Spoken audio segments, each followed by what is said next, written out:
The star sail of the Forge of Hephaestus was a patchwork quilt of 1,000 repairs, a history of survival stitched across a skeleton of dead steel and stubborn hope. For 400 years, the nomad fleet had drifted, a ghost nation of forgotten Terrans running from a sun that had grown sick and spiteful. They were the children of the Exodus, born in the low-gravity hum of recycler decks and the recycled air of their iron womb. They knew no world but the one they carried with them, a collection of 10 monolithic vessels, each a city, a factory, and a tomb, all lashed together by a shared history of loss. Kalen was born on the Forge, in the grease-stained heart of its engineering decks, and he knew the ship's song better than any hymn. It was a melody of groaning metal, hissing pneumatics, and the deep, rhythmic ka-thump of the great mass drivers being tested in their magnetic cradles. Now, that song was a nervous tremor running through the deck plates beneath his mag boots. The fleet had come to a place called Tartarus's Maw, not by choice, but by the cold calculus of survival. Their thorium reactors were running on fumes. Their water recyclers were failing, and the last of their hydroponic farms were blighted with a rust-colored mold that defied all cures. Tartarus's Maw was supposed to be empty, a dead system with a gas giant they could tap for isotopes, a final, desperate gamble. The Maw, however, was not empty. It was a battlefield. It was a slaughterhouse. Kalen watched it unfold on the main tactical hologram in the breaker's ready room. A three-dimensional nightmare rendered in cold, analytical light. 2 fleets were locked in a deadly elegant dance. On one side, a flotilla of ships that looked like polished obsidian shards and blossoming metallic flowers, the so-called Signan Coalition.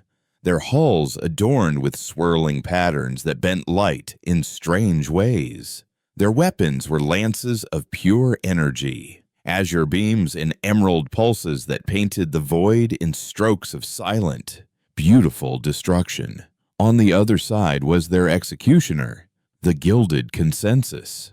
Their ships were perfect geometric shapes, spheres of flawless gold, tetrahedrons of mirrored chrome, and cubes that seemed to absorb the very darkness of space. They moved with an unnerving, mathematical precision, their formation shifting like a single divine thought made manifest. Their shields were impenetrable curtains of shimmering energy that drank the Coalition's attacks like water, and the return fire was a torrent of sun-bright plasma that simply unmade whatever it touched. The Coalition ships didn't explode. They sublimated, blooming into clouds of incandescent gas before winking out of existence. It was a war of gods against mortals, and Kalen and the rest of humanity were nothing but dust motes caught in the divine wind. "They're losing," Anya said, her voice a low rasp through the comms built into his helmet. She was his second, a woman whose face was a road map of scars from cutting torches and ricochets. She was checking the seals on his hydraulic gauntlet, her touch practiced and sure. "They were lost before they even arrived," Kalen grunted, flexing the gauntlet's fingers.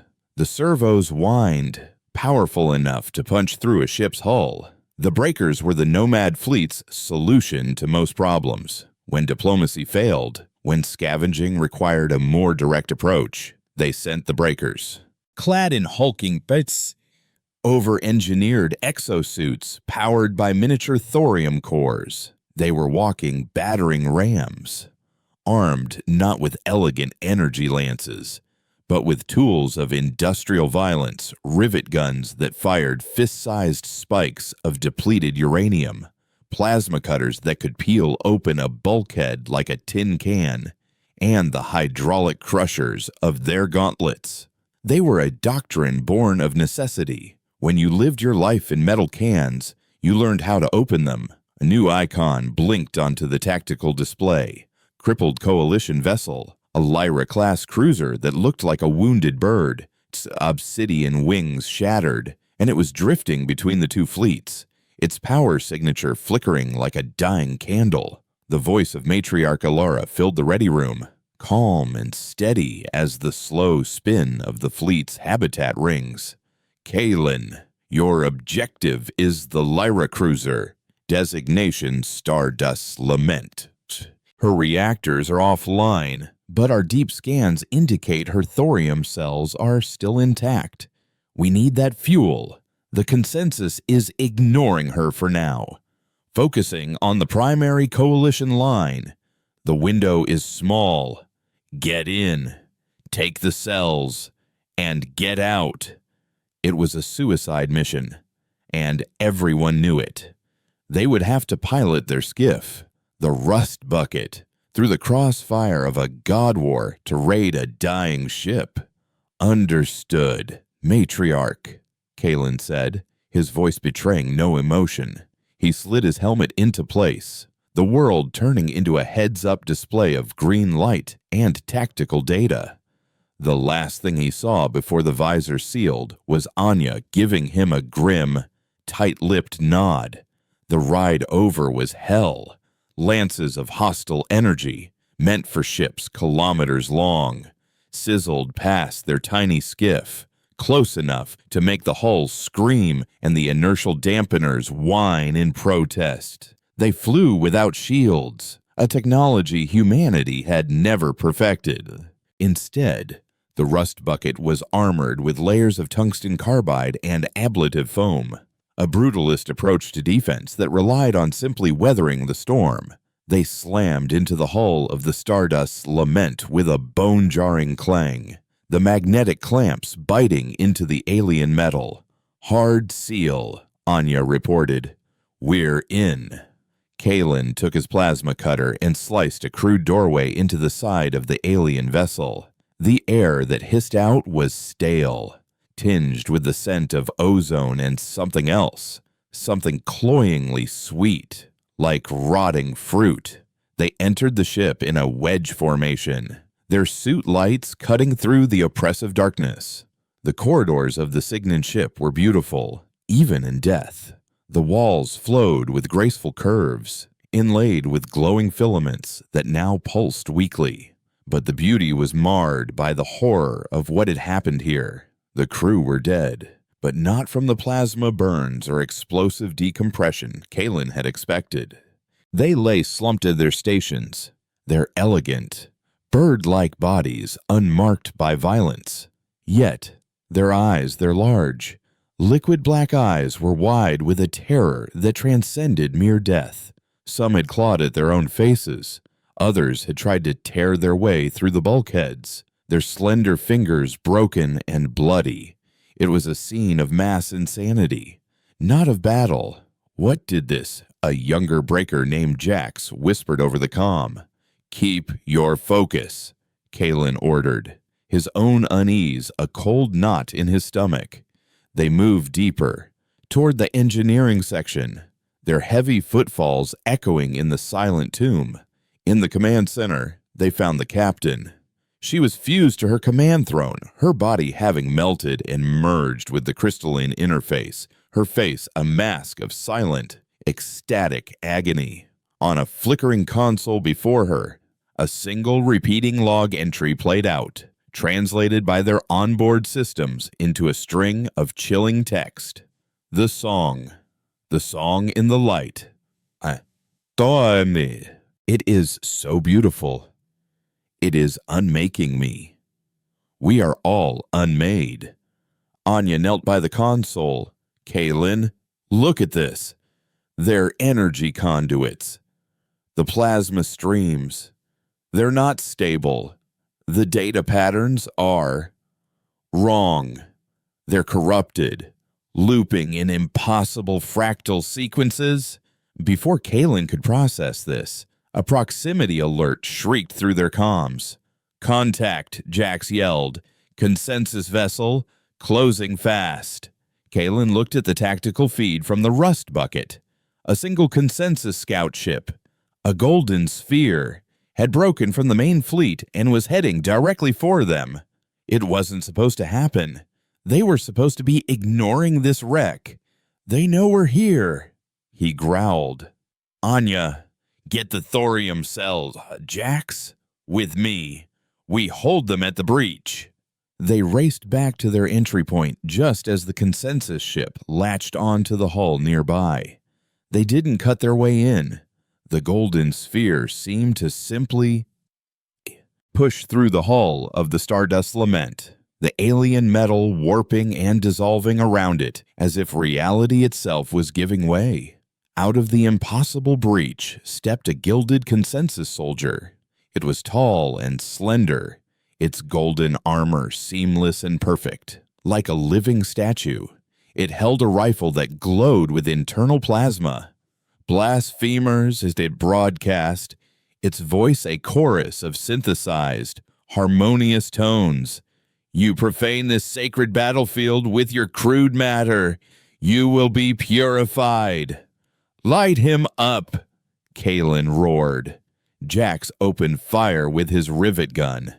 The weapon bucked in his hands, spitting a stream of uranium spikes that crossed the void in a fraction of a second.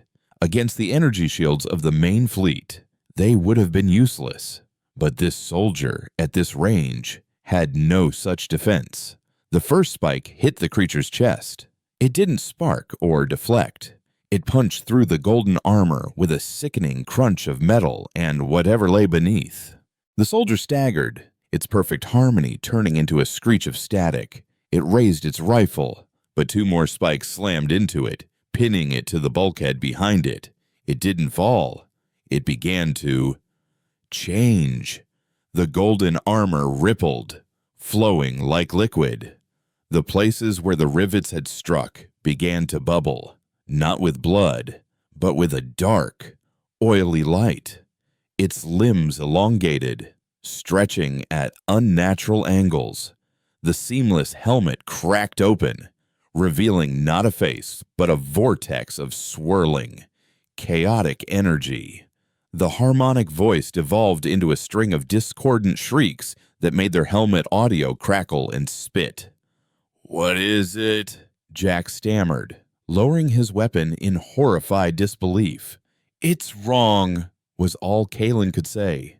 The thing lunged, moving with a speed that defied its size, one of its newly stretched limbs ending in a sharpened point of bone-like gold.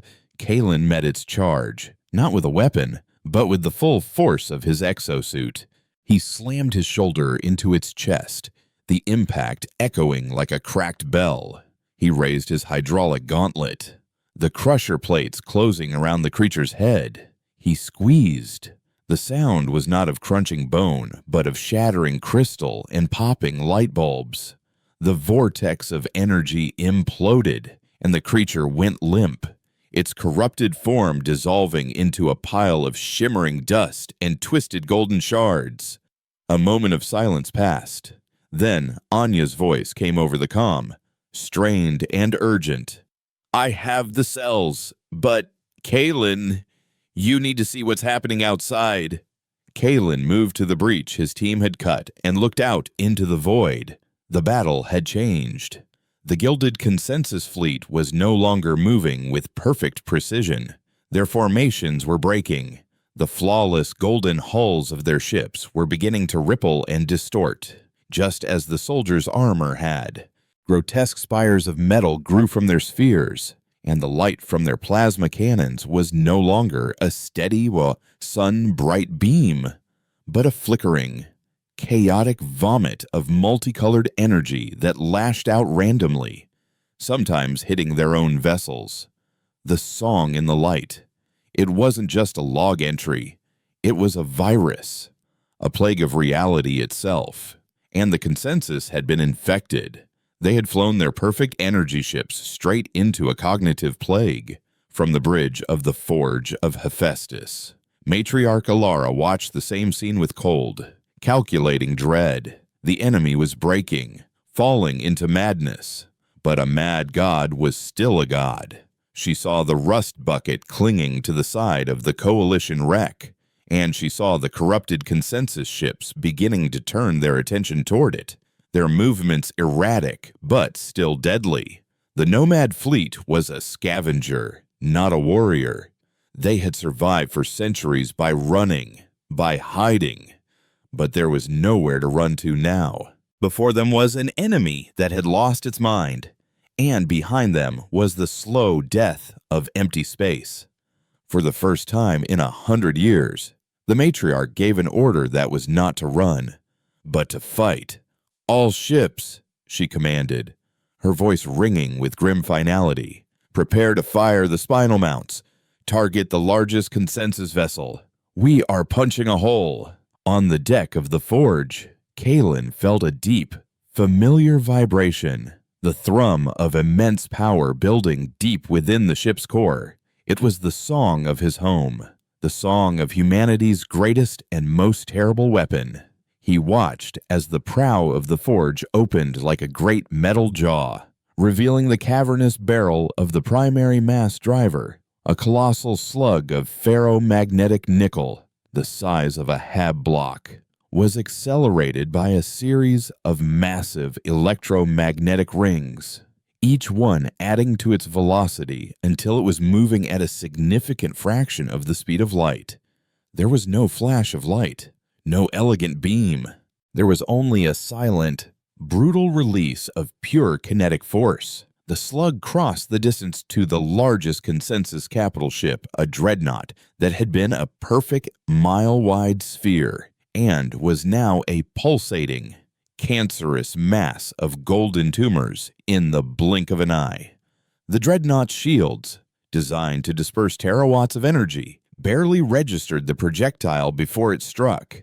It was like a bullet hitting a drop of water. The dreadnought didn't explode. It ceased to be. The sheer kinetic energy of the impact vaporized the front half of the ship, while the rest was carried away with the slug, a cloud of expanding debris and superheated gas. A hole was torn not just in the ship, but in the fabric of the consensus formation. Into that hole, the nomad fleet charged, their engines burning with stolen fuel. They were not gods. They were not elegant. They were a hammer, and they had just found a crack in the divine armor. As the rust bucket boosted away from the dying coalition ship and raced to rejoin the fleet, Kalen looked back at the chaos. He had the fuel that would let them live another day, but he also carried the data core from the Stardust's lament, a ghost story about a song that could make reality. They had escaped the maw, but he knew, with a certainty that chilled him to his core, that they hadn't escaped the song. They had just learned its first verse. The jump was a violent, tearing sensation, a feeling of being turned inside out and reassembled incorrectly. It was the price of using their ancient, jury-rigged FTL drive for anything more than a gentle skip between asteroids.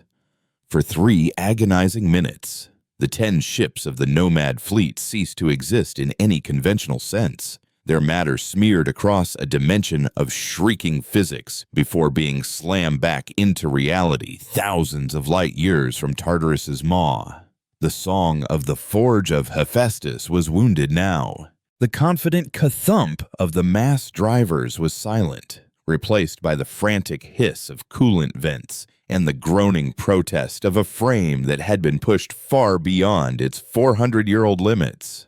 Kalen felt it in the deck plates, in the ache of his own bones.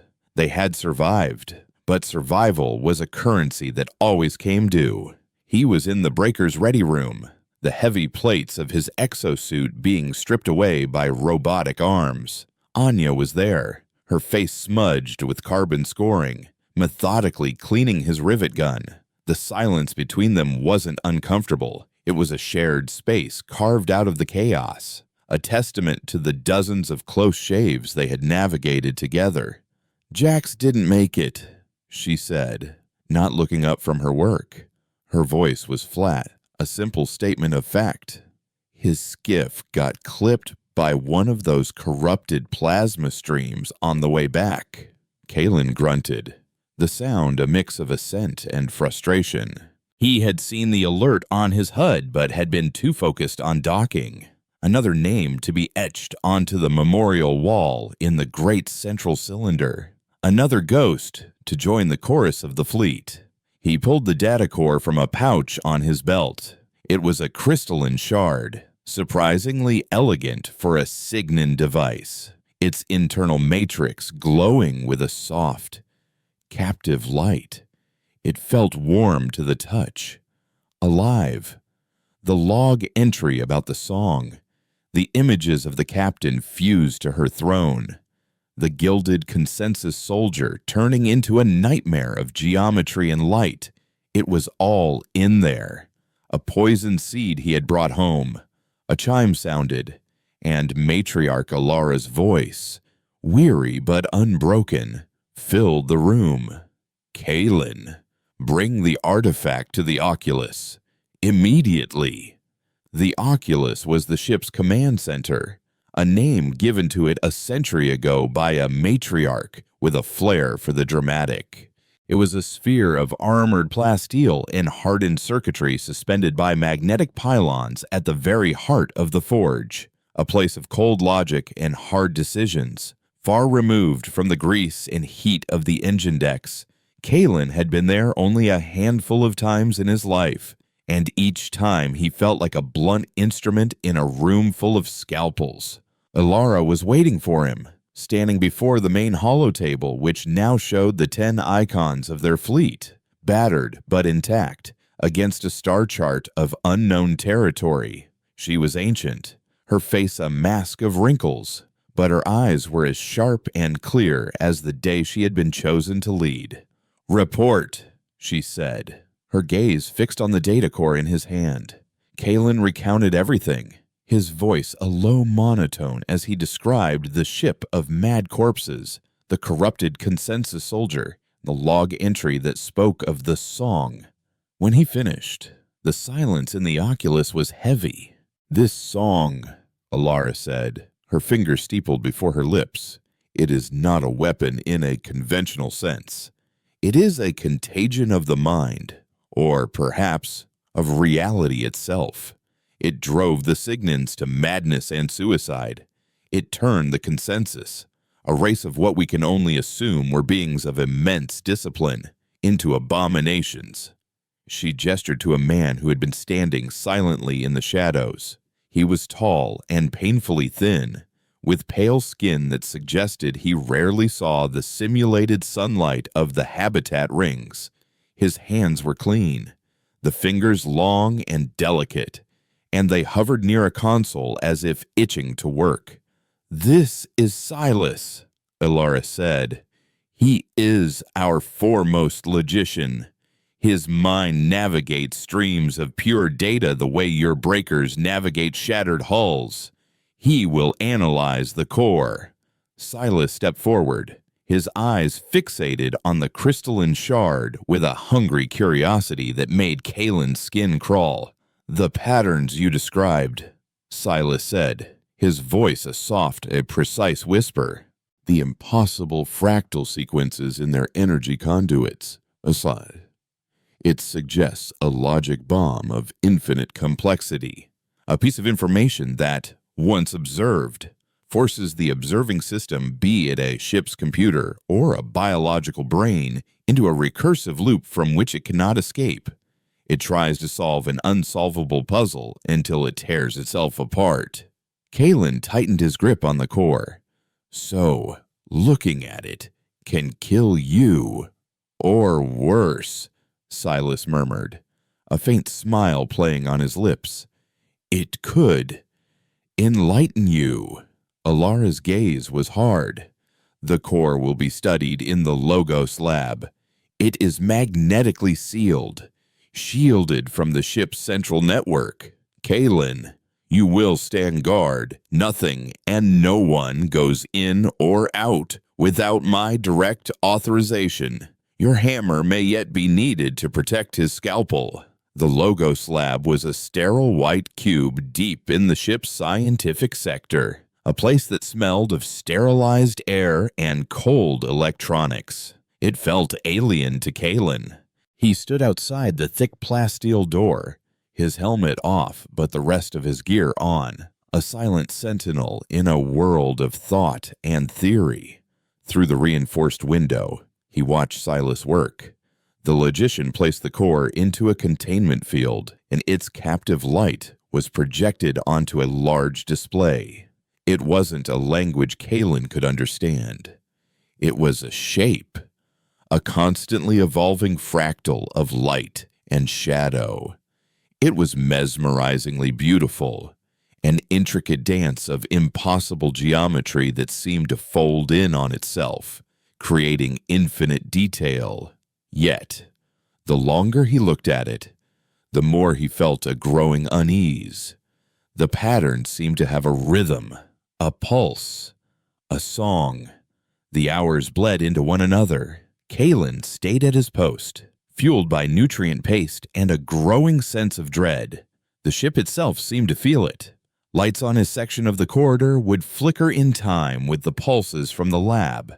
The low hum of the vessel's life support developed a faint, discordant undertone. He could hear whispers in the static of his comm unit, fleeting harmonies that vanished when he tried to focus on them. He was a man who understood the ship's song, and he knew, with the certainty of a master mechanic, that it was falling out of tune. He tried to warn Silas, his voice a rough intrusion into the logician's sterile world. "You should take a break. Get some sleep." Silas didn't even turn from the display. His eyes were wide, reflecting the shifting fractal. "Sleep," he whispered, his voice hoarse. "How could I sleep? Don't you see it? Breaker, it's not just data. It's a proof, the final, elegant proof that our understanding of reality is a flawed premise. It's a language, and it's teaching me to speak." Kalen felt a chill that had nothing to do with the corridor's temperature. He contacted the matriarch. "Ilara, he's losing it. The thing is getting to him. We need to pull him out." "He reports significant progress," came her steady reply. "He believes he is on the verge of isolating the core frequency, of developing a counter-resonance that could inoculate our systems, perhaps even our minds. The potential reward is too great. Hold your position." "Kalen." It was an order, and he obeyed, but he placed his hand on the plasma cutter at his hip. He trusted the matriarch's logic, but he trusted his gut more. The breaking point came on the third day.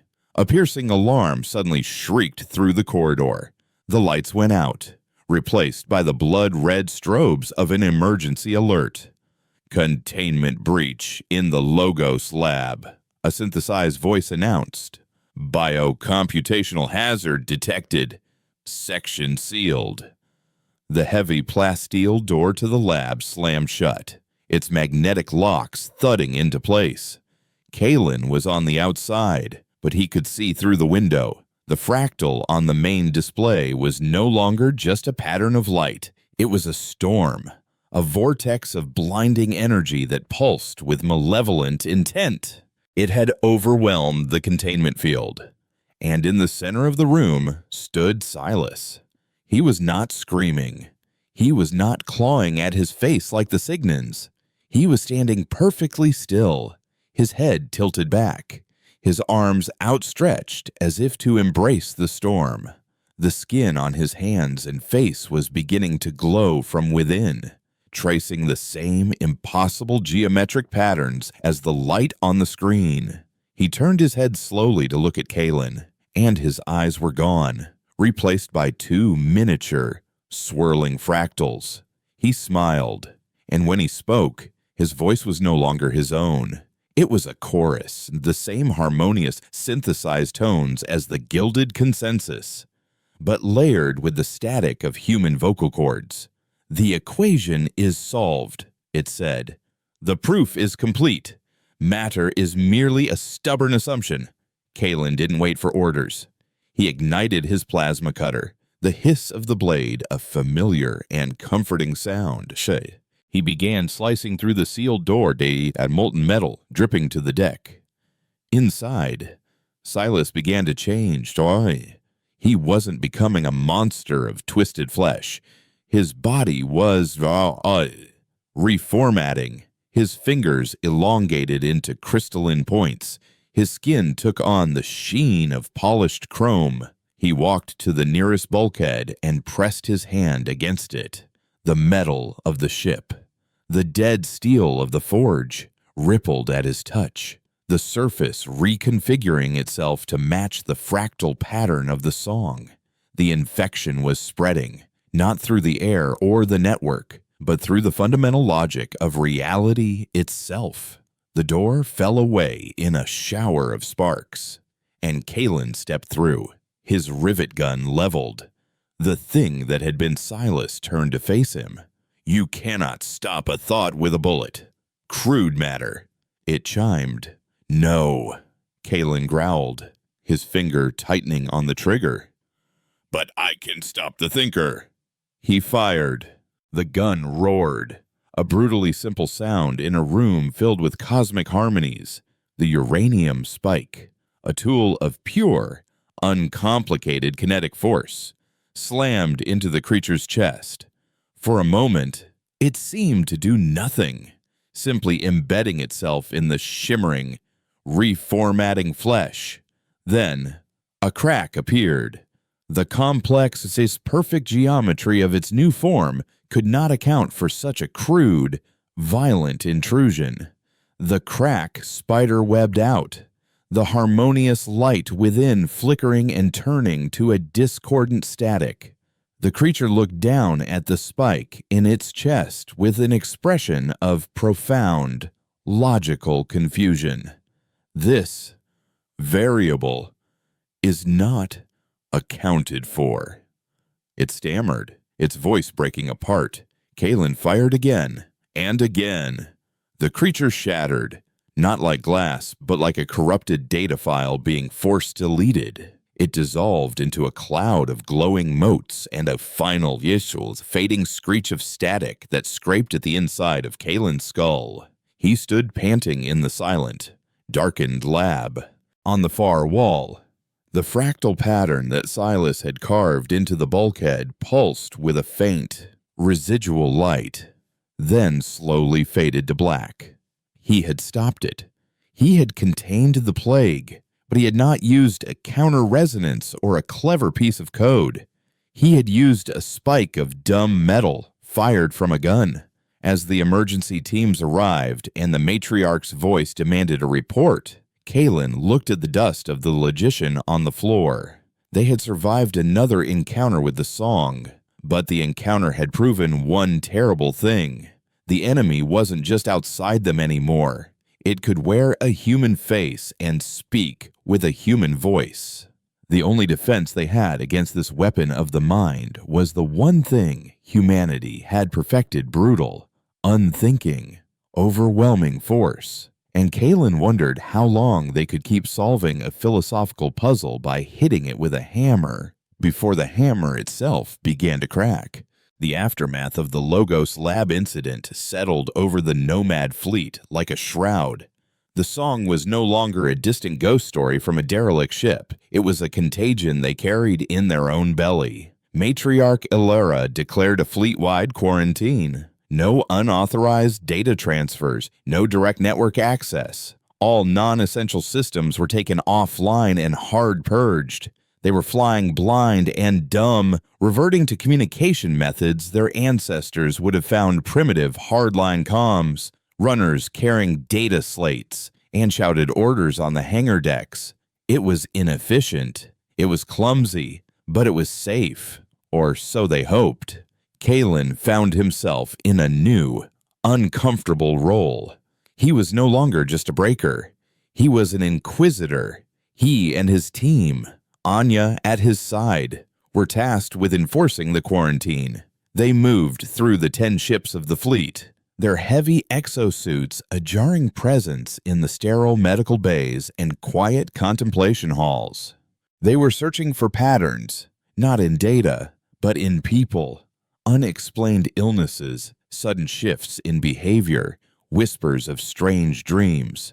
They were hunting for the subtle, discordant notes that might betray the song's insidious harmony. The work was ugly. It turned them into pariahs. They were greeted with fear and resentment.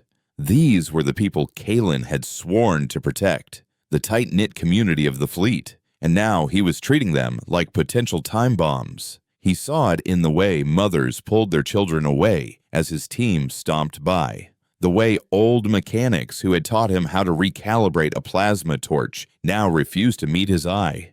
Each suspicious glance, each muttered curse, was another small chip in his own armor. The incident with Silas had shaken him more than any battle.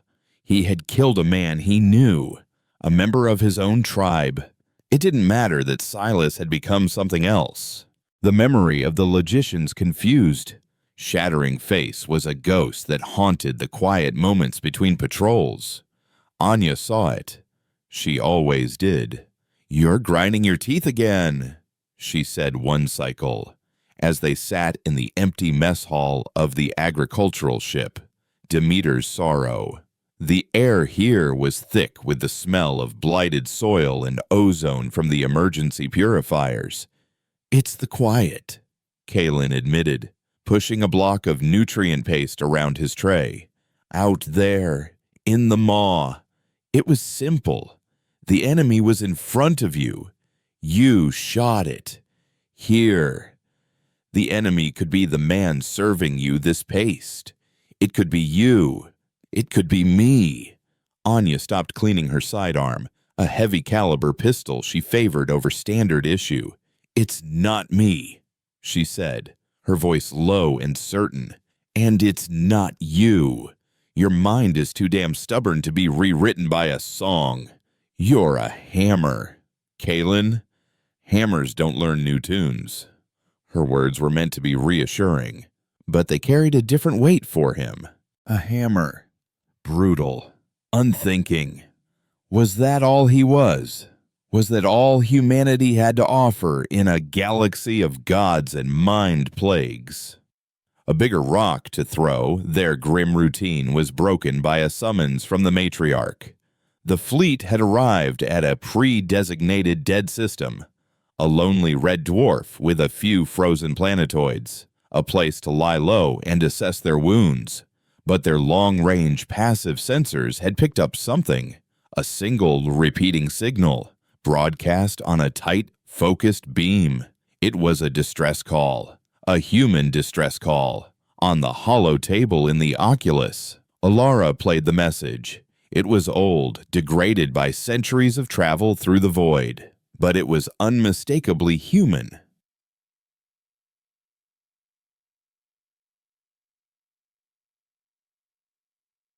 Mayday. Mayday. This is the UNS Odyssey, colony ship, requesting immediate assistance. We are under attack.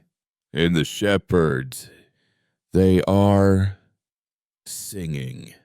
The last word was swallowed by a burst of static, when the chill it sent through the room was palpable.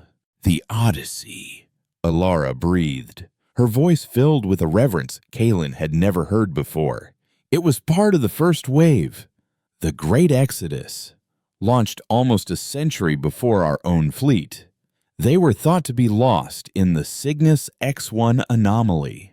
They were not just humans, they were their ancestors, their history, a living link to the Earth they had only ever seen in faded photographs. The signal was traced to a rogue planet, a world cast off from its parent star, now wandering the interstellar dark. It was a ghost world, shrouded in a perpetual, frozen twilight. "It's a trap," Kalen said immediately. "The shepherds they mentioned, the singing, it's the same enemy. It has to be." "I agree," Alara said, nodding. "But we cannot ignore it. If there are survivors, if there is a record of what they learned about this enemy, we have to know. We will approach with extreme caution. Kalen, you will lead the initial reconnaissance. Take a small team. No direct contact with the planet's surface until we are certain it is not an active lure. The descent to the rogue planet was eerie. The rust bucket flew through an atmosphere of frozen nitrogen, the world below lit only by the faint, distant starlight and the beams of their own skiff. The source of the signal was a massive, crater-like depression on the planet's frozen equator, and in the center of that crater lay the UNS Odyssey. She was a relic, a design from a bygone era. Unlike the utilitarian, blocky ships of the Nomad fleet, the Odyssey was built with an almost forgotten sense of optimism, and her lines were sleek. Her hull was white, and her command tower rose like a spire toward a sky she would never reach. But she was broken. Her back was snapped in two, and a strange, crystalline growth, like black ice, covered vast sections of her hull, pulsing with a faint, internal luminescence. It was a graveyard. No power signatures, Anya reported from the co-pilot seat. No life signs. The distress call is on an automated loop, running on a decaying radioisotope generator. The growths, Kalen said. His eyes narrowed as he studied the tactical display. They match the energy signature of the core we recovered from the Signan ship. Faint, but it's the same frequency. The song is here, against his better judgment.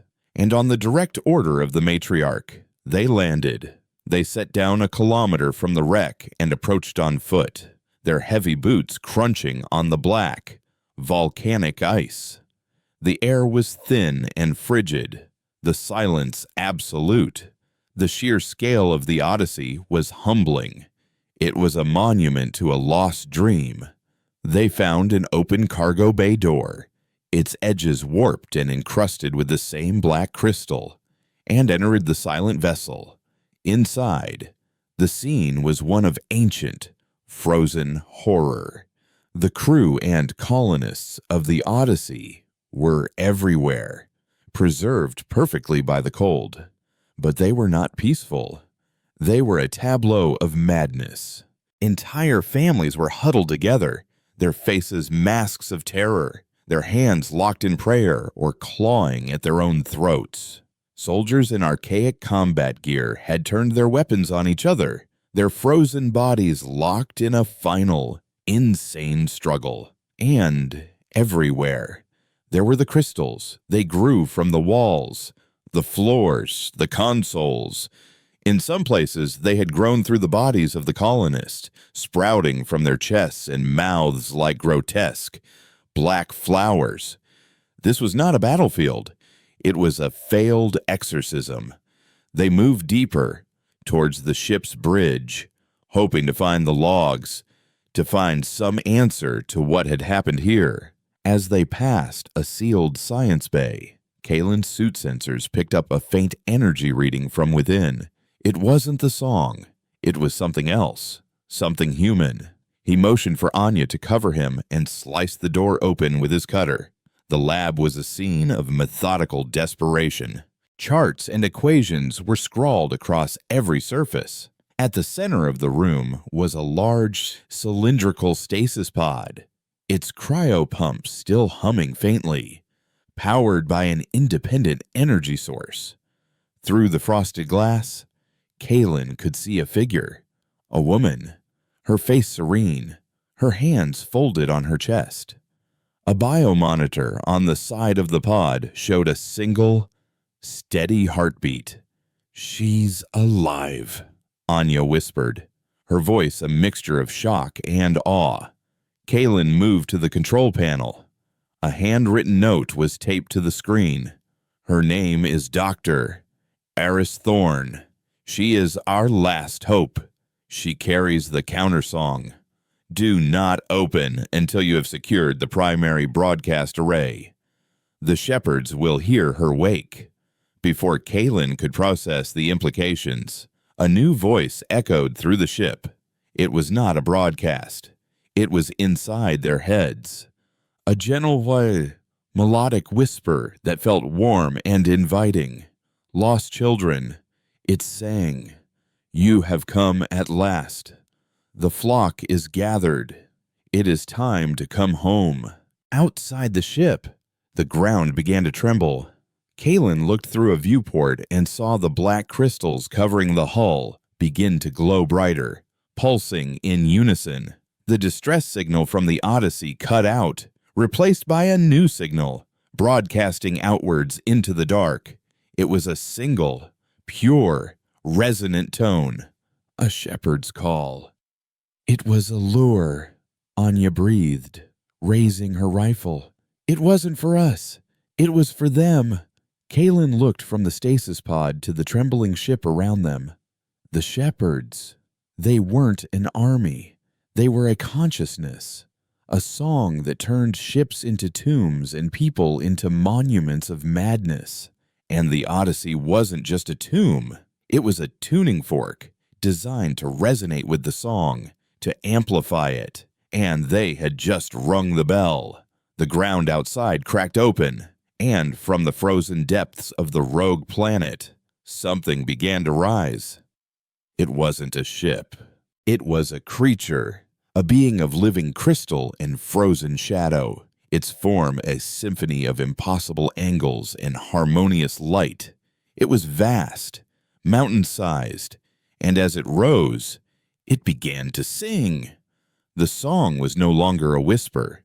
It was a chorus that shook the very foundations of the world. Kalen felt it pressing against his mind, a promise of peace, of an end to struggle, of becoming one with the perfect and beautiful whole. It was the most seductive thing he had ever heard. He saw one of his breakers lower his rifle, a look of blissful surrender on his face. "No!" Kalen roared, the sound a raw, guttural rejection of the harmony. He slammed the butt of his own rifle into the man's helmet, knocking him unconscious. "Anya, get her out of the pod now." He turned to face the growing chorus, his mind a fortress of stubborn, brutal defiance. He was a hammer, and this song was a bell he was about to break. He didn't know how, but as the shepherd's music washed over him, promising unity and an end to pain, Kalen focused on a single, dissonant thought. The memory of Jax's death, the feel of Silas shattering under his gauntlet, the fear in the eyes of the colonists. He focused on the pain, the anger, the ugliness of survival. He took all the broken notes of his life and screamed them back at the shepherd's perfect harmony, a solo of pure, unadulterated human rage. And for a moment, just a moment, the shepherd's song faltered. Kalen's mental scream was a raw, jagged thing, a shard of glass in a symphony of crystal. For a breathtaking moment, it worked. The overwhelming pressure in his skull lessened, the shepherd's song stuttering as if its singer had been struck. The blissful haze in his breaker's eyes flickered, replaced by confusion, but it was a temporary reprieve. Rage was a fire, and fire consumed fuel. He couldn't sustain it. The shepherd, a being of patient, eternal harmony, simply had to wait for him to burn out. He felt the song begin to swell again, its melody reasserting itself, smoothing over the jagged edges of his defiance. "Anya."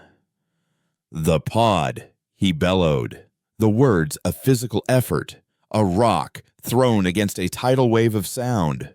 "Anya."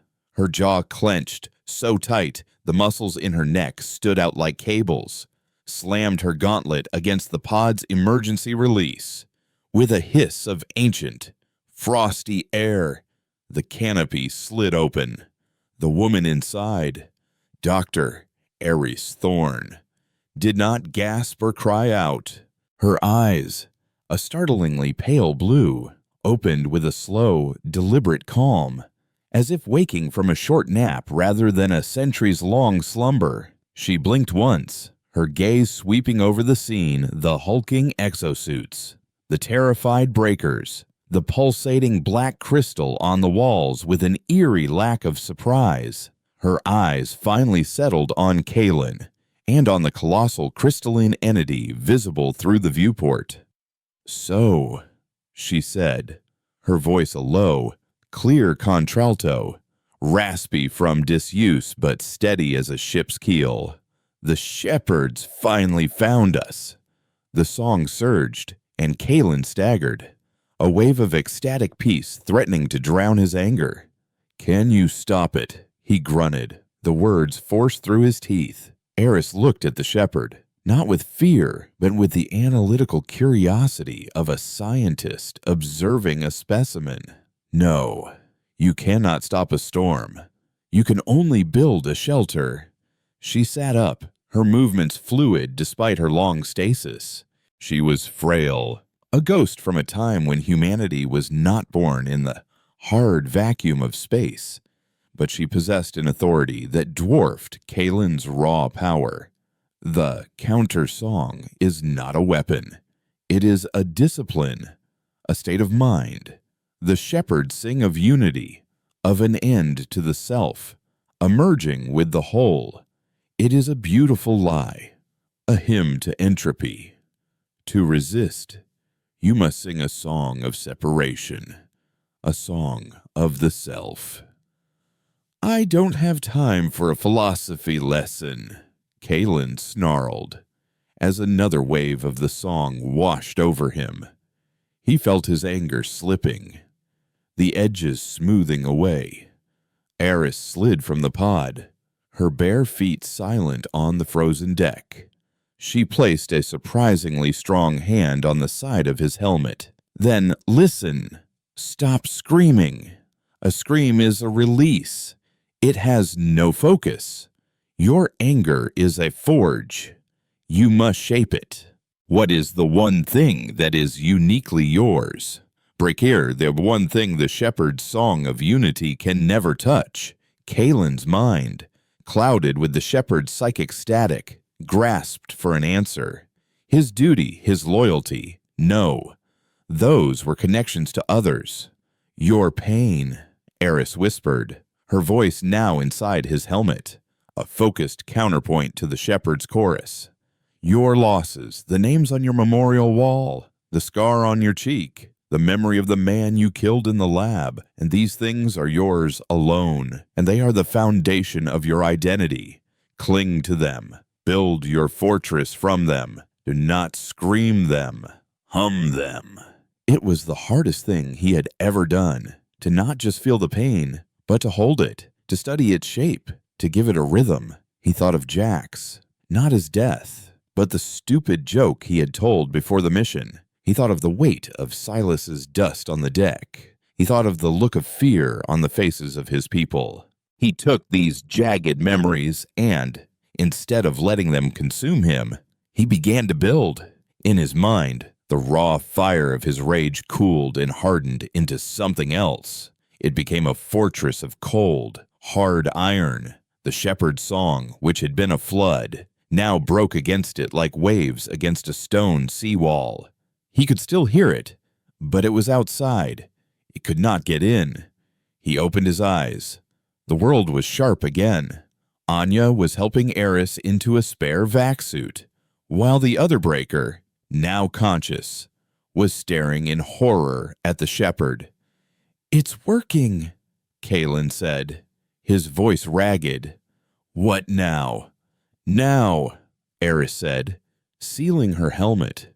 "We run." That was the overture. The performance is about to begin. As if on cue, the black crystals covering the Odyssey began to resonate audibly. They flaked away from the walls, thus not as dust, but as fully formed crystalline figures, humanoid in shape but with limbs like sharpened shards. They were echoes, physical manifestations of the shepherd's will. They moved with a silent, graceful deadliness, their eyes glowing with the same harmonious light. "Less singing, more shooting," Anya yelled, leveling her pistol and blasting one of the echoes into a shower of crystalline dust. The battle to the rust bucket was a nightmare of dissonant warfare. Kalen's team fought with the brutal, kinetic fury of humanity, their rivet guns and plasma cutters tearing through the ranks of the echoes. But it was a battle fought on two fronts. The physical fight in the corridors was punctuated by the constant, relentless pressure of the shepherd's song. Kalen had to split his focus, one part of his mind maintaining the cold iron fortress of his pain, the other directing the desperate, running fight. Eris was their anchor. She moved with a strange grace, unarmed, yet seemingly untouched. The echoes flowed around her, their attacks faltering as they neared her, as if her personal countersong was an invisible shield they could not breach. She guided Kalen, her voice a calm instruction in the midst of the chaos. Don't let the rhythm of the gunfire match the rhythm of the song. Fight erratically. Harmony is its strength. Dissonance is its poison. On the bridge of the Forge of Hephaestus, Matriarch Elara watched the energy readings from the rogue planet spike into impossible levels. The shepherd's song was reaching them, a faint but pervasive whisper across the comms. Technicians were slumping at their posts, their faces serene. Navigators were reporting seeing beautiful, impossible colors in the void. The plague was airborne. Isolate the bridge, she commanded, her voice like ice. Full network purge. Anyone who succumbs is to be sedated and contained. What is Kalen's status?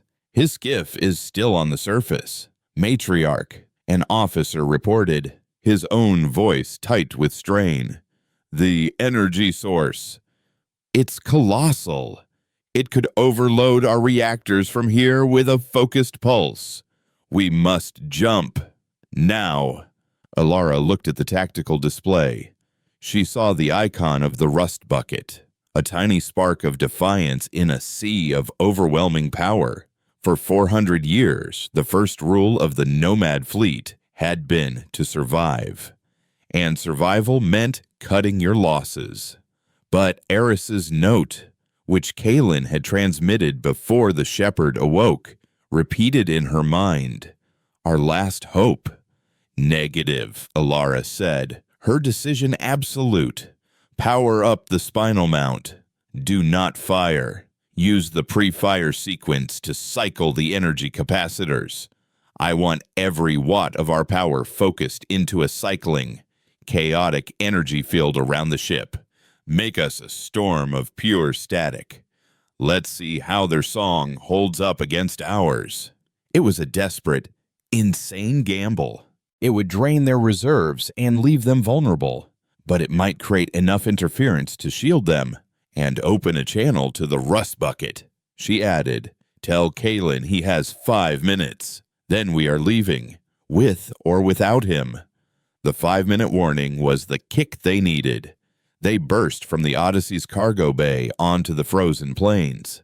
The shepherd filled the sky, a mountain of living crystal.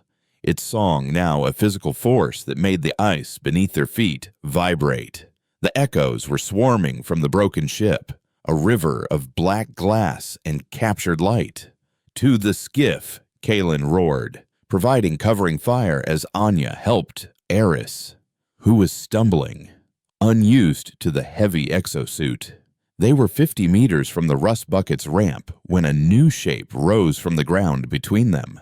It was larger than the other echoes, a knight-like figure of obsidian crystal, wielding a blade of solidified shadow. It was the shepherd's final argument. The knight charged. Kalen met it head-on. It wasn't a fight of brute strength. It was a contest of wills. As the knight's blade swung, Kalen felt the shepherd's song focus on him, a concentrated wave of peace and surrender. It bypassed his mental fortress, not by breaking it, but by offering him exactly what he craved, an end to the pain he was using as a shield. Let it go. The song whispered, rest. You have fought so long. For a heartbeat, he faltered. The cold iron of his fortress began to warm, to soften. The knight's blade came down, but then he saw Eris, her pale blue eyes wide with urgency. He saw Anya, turning back for him. He saw the icon of the Forge on his HUD, a ship full of people counting on him. He was a hammer, but a hammer is not just a weapon of destruction. It is a tool used to build. He took his pain, his rage, his loss, and he did not just build a wall. He forged a weapon. He focused all of it into a single, sharp point of pure, defiant no. He roared, and this time it was not a scream of rage, but a focused, shaped blast of psychic dissonance. The shepherd's knight shattered in mid-swing, its crystal form unable to contain the sheer, chaotic negation of its own harmony. They scrambled up the ramp of the rust bucket and blasted off, the skiff's engines screaming in protest as they clawed their way into the thin atmosphere. Below them, the shepherd raised a crystalline arm and a lance of pure, focused song, a beam of psychic force, lashed out, striking the skiff's port engine. The ship shuddered, alarms blaring. As they limped into orbit, they were alive. They had escaped. As the Forge of Hephaestus pulled them into its hangar bay, its own hull flickering with the chaotic energy of Alara's gamble, Kaylin looked at Dr. Eris Thorne. She had taken off her helmet, her ancient eyes watching the rogue planet recede on the view screen. "They are not gods," she said quietly. "They are gardeners. They see life, with its pain and its chaos, as a weed. They offer to prune it, to make it part of their perfect, silent garden." Kaylin looked at his own gauntleted hands, which still trembled with the aftershock of his mental fight. They had a survivor. They had a sliver of knowledge. But the shepherd was still down there, its song still echoing in the void. And they had just confirmed to the entire garden that a particularly stubborn weed was still alive. The silence that followed their escape was heavier than any battle. It was a silence filled with the ghost of the shepherd's song, an echo that lingered in the quiet corridors and the dark spaces between thoughts. The nomad fleet drifted in the black, wounded and paranoid. They had their prize, Dr. Eris Thorne, a woman out of time, a living library of their enemy's nature, but her presence was a constant reminder of the abyss they had stared into. The crew whispered of dreams filled with crystalline gardens and a gentle, inviting music. A new sickness, the echo haze, began to spread. Crew members found staring blankly at bulkheads, humming a single, perfect note, their faces serene as they forgot to eat, to sleep, to live. They were not mad like the Signans. They were simply fading. Kaylin, Anya, and Eris stood with Matriarch Alara in the Oculus. The holotable showed their dwindling fuel reserves and the growing number of crew members quarantined with the haze. They were a dying nation, bleeding out into the void. "It is hunting us," Eris said, her voice having regained its strength. "The shepherd we woke is a nexus, a conscious hub. Now that it knows we exist, its song will follow us. It learns, it adapts. The haze is a gentler approach, a slow erosion of the self where a full-throated chorus failed. Eventually, it will find the right frequency, and the entire fleet will fall silent." Alara's ancient face was grim. "For 400 years, our doctrine has been to run, but you are telling us there is nowhere left to run." "Correct," Eris affirmed. "You cannot run from a song that is already in your head." Kaylin slammed a gauntleted fist onto the holotable's railing, the metal groaning in protest. "Then we go back. We kill it." The officers in the room stared at him as if he'd lost his mind. To return to the rogue planet, to the source of the plague. was suicide. But Alara looked at him, her old eyes seeing not madness, but the only path forward. "With what?" she asked, her voice a challenge. "Your rivet gun did not work. Our mass driver barely scratched their capital ships in the maw. This shepherd is a planet-sized consciousness. We fought it with dissonance." Kalen countered, the memory of his mental battle a fresh, raw wound. "You shielded the fleet with it. We need to turn that shield into a spear." A plan began to form, a desperate, impossible strategy born from the fusion of ancient knowledge and brutal pragmatism. Eris explained that the shepherd, for all its psychic power, was anchored to a physical form. At the heart of the crystalline mountain was a core, a focal point where its consciousness was most densely concentrated. If they could shatter that core, the entity might dissipate, but no physical weapon could reach it. The weapon had to be conceptual. It had to be a broadcast, a single, focused chord of pure chaos, a weaponized refutation of the shepherd's entire existence. The forge of Hephaestus itself would become the gun. They would modify the spinal mass driver, not to fire a slug, but to channel the entire output of their thorium reactors into a focused beam of raw, unstructured energy. And at the heart of this engine of chaos, Kalen would be the targeting system. He would be the tuning fork, using his mind, guided by Eris, to shape the blast into a coherent wave of psychic dissonance. He would sing humanity's song of pain and loss and stubborn, irrational hope directly into the shepherd's heart. It was a plan that would either save them or atomize them. There was no middle ground. The return journey was a funereal procession. Every member of the fleet knew what was at stake. The breakers sharpened their tools. The engineers bypassed safety protocols on the reactors and in the medical bays. The haze-sick hummed their gentle, dying notes. Anya found Kalen in the breaker's ready room as he stripped the last of his exosuit's armor plates away, preparing to be wired into the ship's core. "This is a one-way trip, isn't it?" she asked, her voice stripped of its usual bravado. "Someone has to aim the hammer," he replied, not meeting her gaze. She stepped closer and put a hand on his shoulder. "You're more than a hammer, Kalen. You're the most stubborn son of a bitch I've ever met. Don't you dare become a song." He finally looked at her, and for the first time as she saw not a warrior, but a man terrified of the silence he was about to face. He gave her a grim, tight nod. "I'll try to hum off key." The rogue planet was waiting for it. A dark jewel in the void, but it was no longer dormant. A lattice of black crystal now connected the surface to the shepherd, pulsing with energy. The shepherd itself had grown, its crystalline peaks reaching into the thin atmosphere.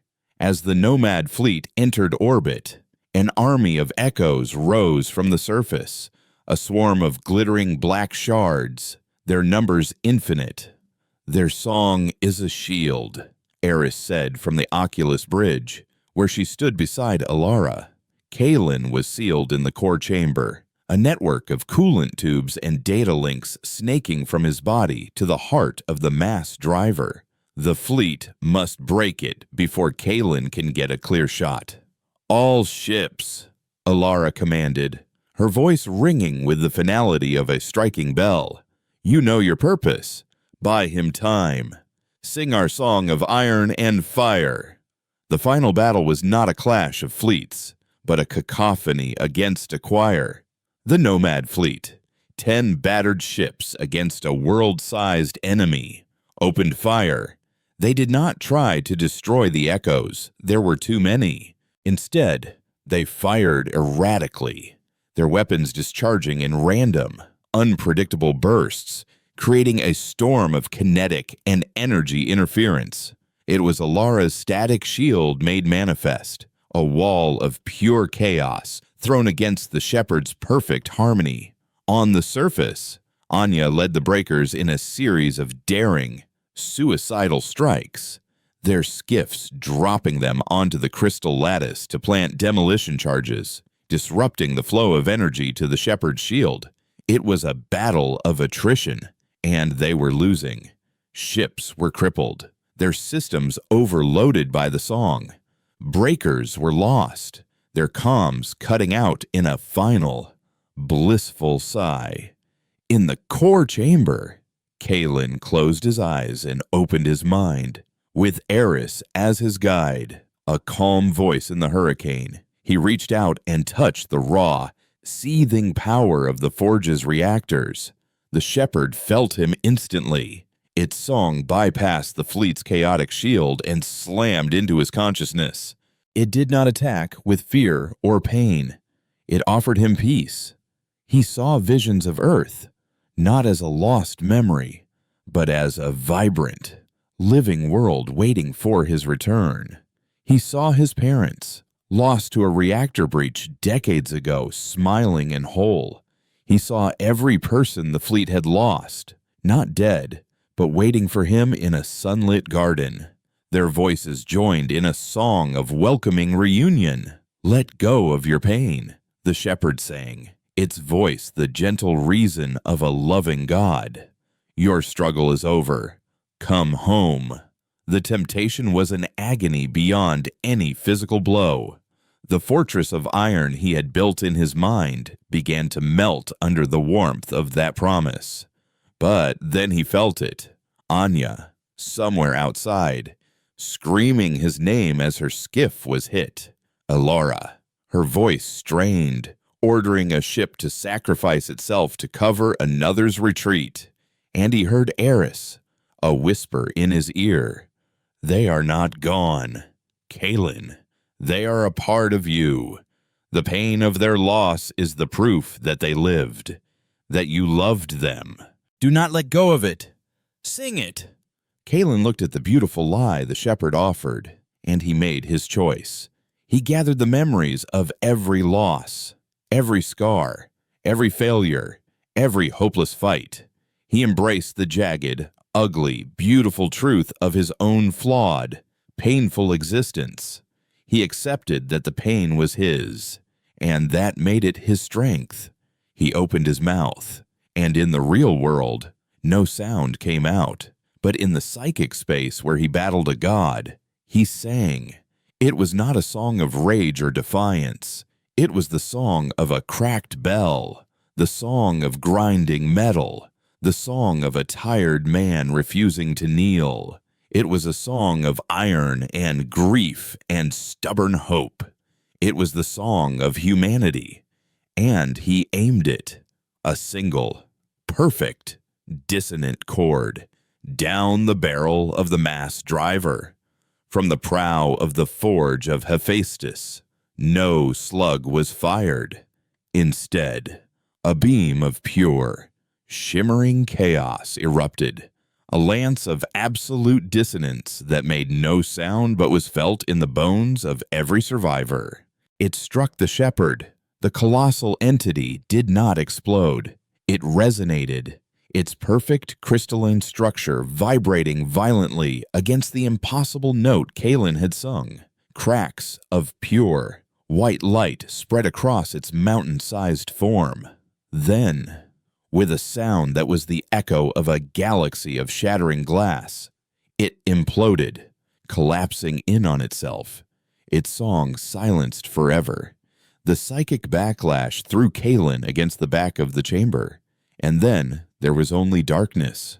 When he woke, it was to silence, a true silence, not the ghost-haunted quiet of before. He was in the medical bay. Anya was asleep in a chair by his bed, her face bruised but peaceful. Eris and Alara stood at the foot of his bed. "You did it," Alara said. The lines of her face softened with a relief so profound it seemed to take a century of weight off her shoulders. "The shepherd is gone. The echoes shattered. The haze is lifting from the sick. Kalen felt the emptiness in his mind where the song and his fortress against it used to be. He felt quiet. "We are no longer running," Eris said, a small, genuine smile on her face. "You have taught us a new song to sing." Kalen looked at his hands. They were just hands, not a hammer, not a weapon. The nomad fleet, battered and scarred, with half its ships crippled and its population decimated, was victorious. They had faced a god of harmony and had bludgeoned it with the sheer, stubborn ugliness of their own will to live. The galaxy was still a vast, terrifying place, and they knew other shepherds were out there, tending to their silent gardens.